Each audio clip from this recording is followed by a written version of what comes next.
Dehradun Paonta Sahib Kalam NH 7 fall लेन निर्माणाधीन है। Highway निर्माण को लेकर पांवटा साहिब के केदारपुर भोपुर गांव के लोगों की भूमि का अधिग्रहण किया गया है, लेकिन 3 वर्ष बीतने के बाद भी हाईवे निर्माण से प्रभावित हुए ग्रामीणों को उनका मुआवजा नहीं दिया गया है।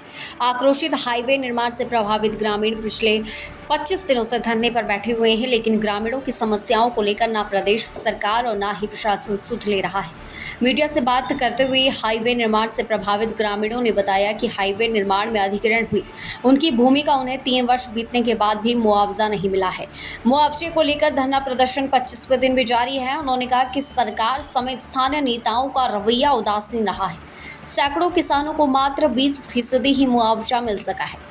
3 वर्षों के बाद उन्हें भूमि, मकान और दुकानों का मुआवजा नहीं दिया जा रहा है और अब इतने दिन बीत जाने के बाद भी किसानों की कोई सुध नहीं ली जा रही है।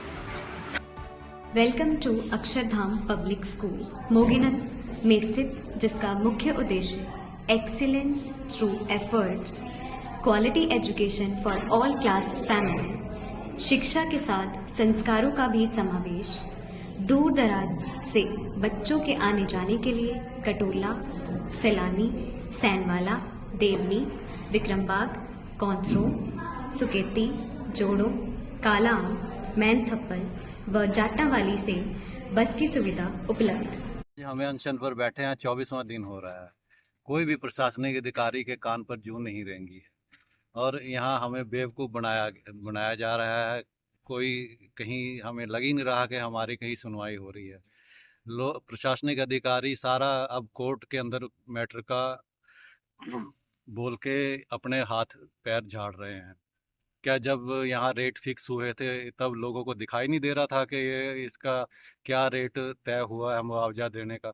जब ज़मीनें अधिग्रहण कर ली और पैसा दिया नहीं, अब ये कोर्ट में जाके इन्होंने इनका सारा पैसा रोक दिया।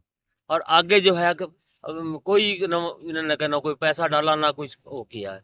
जिम्मेदार की जमीनें भी सब के ना वो कर दी गई है, जिससे भी JCB लगा कर इन्होंने जो भरी फसल को तबाह किया है बगैर नोटिस दे दिया। अब इनको नोटिस देना चाहिए भी है कि काट लो या कर लो, तो कोई हो नहीं इसका। धन्यवाद। भूपर में एक धरना प्रदर्शन जिम्मेदारों से चला हुआ है।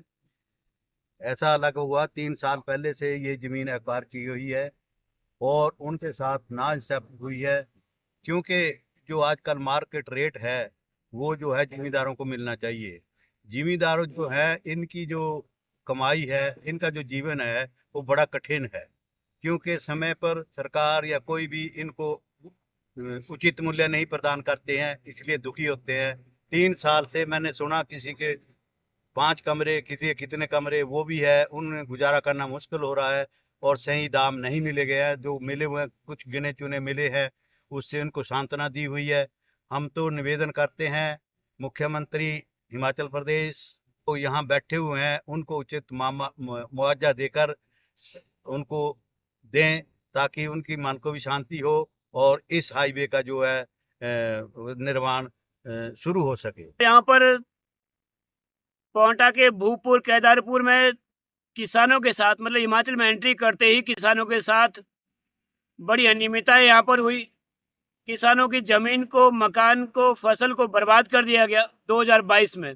कि लगभग 3-3.5 साल हो गए कि किसान अपने जो फसल, खड़ी फसल जिसमें तो मशीन चलाई, उसके बाद किसान अपनी फसल कहाँ बीजेगा, क्योंकि ये तो कंक्रीट बना दिया, जंगल बना दिया इन्होंने।